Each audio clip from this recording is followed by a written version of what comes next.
بسط خلوص و محبت سلام کرتے ہیں، بسط خلوص و محبت سلام کرتے ہیں، ہم آئے ہوئے تمام سامعین کا احترام کرتے ہیں۔ دوستو بزرگوں، اردو ادب کی آبرو، غزل کی مقبولیت کے تعلق سے ہمیں بھی اظہار خیال کرنے کا موقع فراہم کیا گیا ہے، جس کے لیے میں ضلع اردو زبان سے بیگوسرائے کا ممنون ہوں۔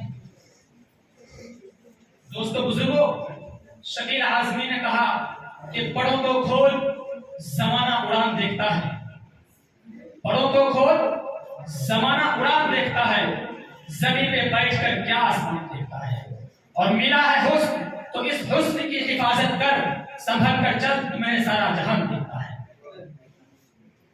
صدر محترم، غزل اردو ادب کی سب سے زیادہ مشہور و مقبول صنف سخن ہے۔ بے شک آج اس کے حسن و جمال کا پرستار اور دیوانہ سارا جہاں ہے، اور اس کی زلف کی اصیل ہونا باعث افتخار سمجھا جاتا ہے۔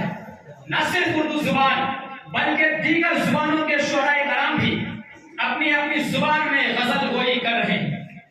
آخر کیوں؟ آخر کیا کشش ہے؟ کیسی جاذبیت اور کیسی دلکشی ہے اس کی؟ اتنی شہرت کیوں ہے اس کی؟ آئیے اس کے اسباب پر روشنی ڈالنے سے پہلے صرف غزل کا مختصر تعارف کرانا ضروری سمجھتا ہوں۔ غزل عربی زبان کا لفظ ہے جس کے لفظی معنی ہیں عورت سے لگاوٹ کی باتیں کرنا۔ غزل فارسی والوں کی ایجاد ہے، قصیدہ کی تشبیب سے انہوں نے صرف غزل کی ابتدا کی۔ تشبیب کے معنی شباب کے ہیں، یعنی جوانی۔ تقریباً ہر انسان اس سے واقف ہے کہ عالم شباب میں انسان ہوش و خرد سے بیگانہ ہوتے ہیں۔ عشق، محبت، جنون اور لاابالی پن اس کا خاصہ ہوتا ہے۔ غزل میں تقریباً ایسے ہی جذبات اور احساسات کی ترجمانی ہوتی ہے۔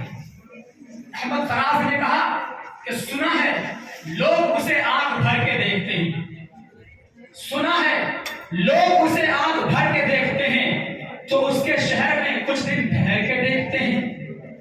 اگر یہ بات ہے، اگر وہ بولے تو باتوں سے پھول جھڑتے ہیں، اگر وہ بات ہے تو باتوں سے پھول جھڑتے ہیں، اگر یہ بات ہے تو چلو بات کر کے دیکھتے ہیں۔ اردو کے پہلے شاعر امیر خسرو کے زمانے سے لے کر آج تک اردو غزلیں مسلسل لکھی جاتی رہی اور مشاعروں کی زینت بنتی رہی۔ غزل بنیادی طور پر داخلی صنف سخن ہے، یعنی اس میں شاعر اپنی دل پر بیتی ہوئی کیفیات و واردات کو بیان کرتا ہے۔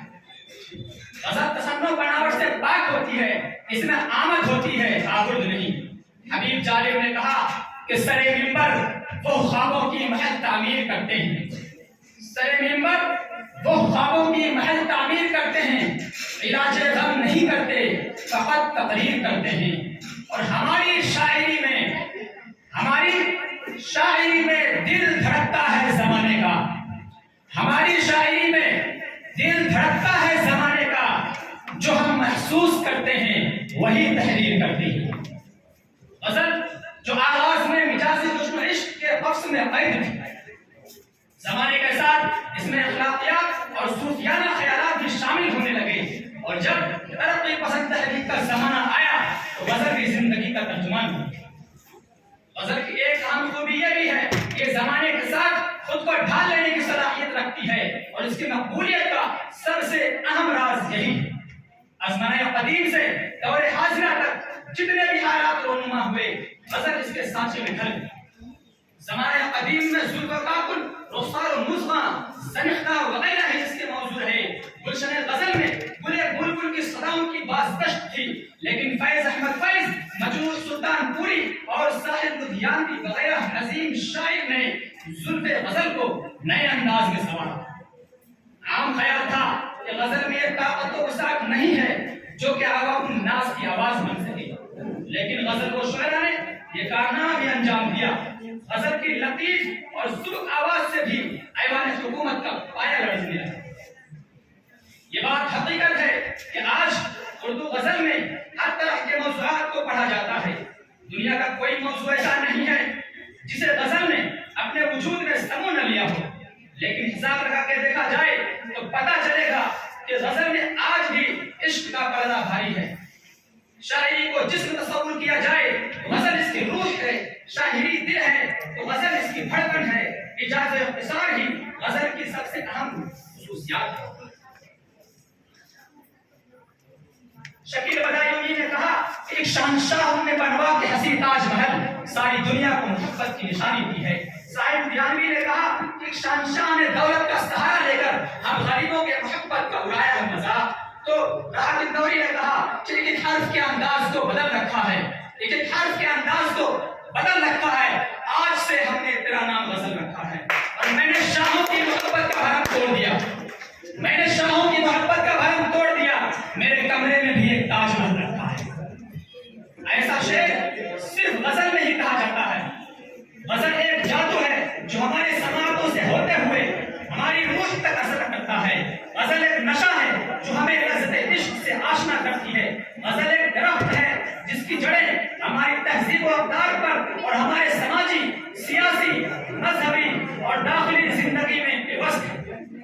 غزل محبوب کا ناز و ادا ہے جو اظہار عشق و محبت کا ایک وسیلہ ہے. غزل محبوب کا حسن و جمال ہے اور اس کے اظہار کا ذریعہ ہے. غزل کی مقبولیت یہ بھی سبب ہے کہ غزل میں نرم، نازک، ملائم اور شیریں الفاظ کا استعمال ہوتا ہے. یہ ظالم کو بھی رفیق بناتا ہے اور صنم کو بھی محبوب تصور کراتا ہے. اجاز اختصار اس کی اہم خصوصیت میں سے ایک ہے. غزل میں کسی مضمون کو ایک شعر یعنی 2 مصرعوں میں ادا کرنا ہوتا ہے. اس لیے ہر شاعر رمز و کنایہ، تشبیہ و استعارہ کو بروئے کار لا کر اپنا مدعا بیان کرتا ہے. غزل کا فن دریا کو کوزہ میں بند کرنے کا فن ہے. اس کا ہر شعر اپنے آپ میں مکمل ہوتا ہے اور ہر شعر معنوی اعتبار سے جدا جدا ہوتا ہے. لیکن یہی اس کا وہ وصف ہے جو اس کی مقبولیت میں اضافہ کا سبب بنتا رہا ہے. درخت و کرے الفاظ کا حامل غزل ہو ہی نہیں سکتی. غزل کا محبوب مجازی ہو کہ حقیقی حسین و جمیل چہرے ہوں یا چٹک زدہ صورت، محبوب کی معصومیت ہو یا ظلم، سب کا بیان غزل میں نرم، نازک، ملائم الفاظ میں ہی کیا جاتا ہے جس میں جادوئی، دلکشی، عنایت، موسیقیت ہوتی ہے جو دل تو دل، روح کی گہرائیوں میں اتر جاتی ہے. غزل ہمارے ملک سے لے کر تمام ملکوں میں ان کو چاہنے والے بے شمار لوگ ہیں. غزل کو علامہ اقبال، غالب، اصغر مولوی، غلام علی اور اس کے بعد جگجیت سنگھ، بیگم اختر، نور جہاں، پنکج داس، فریدہ خانم اور ہم جیسے لوگ بھی غزل کو عظمت و شہرت کی بلندی عطا کرنے کی خواہش کرتے ہیں. اسے نیم وحشی سمت سخن بھی کہا گیا، اس کی گردن اڑا دینے کی مشورہ بھی دی گئی. لیکن غزل ہر دور میں مقبول و معروف ہوتی رہی. غزل کی انہیں خصوصیات کو دیکھتے ہوئے پروفیسر صدیق احمد نے اسے اردو شاعری کے آبرو کہی. نیاز تحفوری نے اسے شاعری کا روح کہا. فراق غورکھ پوری نے اسے اردو شاعری کا اقتدار کہا. یہ اردو غزل کی خاصیت ہی ہے کہ یہ سمت سخن ہر دور میں مقبول و معروف ہوتی رہی ہے. گلکاروں نے غزلوں کو آواز دے کر اپنے نام کو زندہ کیا. غزل اپنی خصوصیات اور کمالات کی وجہ سے ہر دور میں عوام و خواص کے درمیان مقبول و معروف ہوتی رہی ہے اور آج بھی مقبول ہے اور آئندہ بھی انشاءاللہ مقبول و معروف ہوتی رہے گی.